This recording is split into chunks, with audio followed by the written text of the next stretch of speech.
Hi, it's Danny. In line with this week's foot focus, I thought we'd do a little toning. Feel free to stand and join in. Let's weight transfer and lift the heels. We could do this more parallel. We could add weights. There's many variations on the calf raise, but I prefer the functional aspect.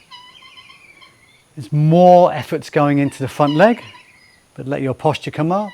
Look up slightly. Release, posture lowers. Now, how's your balance here?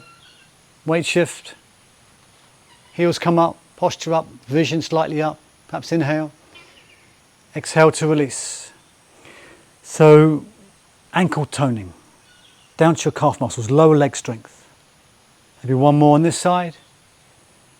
Lift up the heels, more weight on the front foot, more focus on the front foot.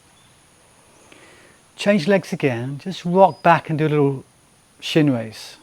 We plantar flex in the foot there, but let's dorsiflex. Let's work the shin muscles lightly. You can weight shift back slightly. You don't use this as much in life. However, sometimes you get an imbalance of calf strength and shin strength and get shin splints or ankle trouble. So some tibialis toning here, this changeover is useful.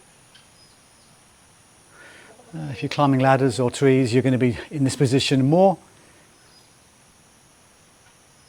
Have a little bit more weight on that front foot to challenge that more. Easy posture, easy eyes. Okay, so real simple. But at some point in your day, little snack stretches, little snack exercises, little toning exercises can be part of your day.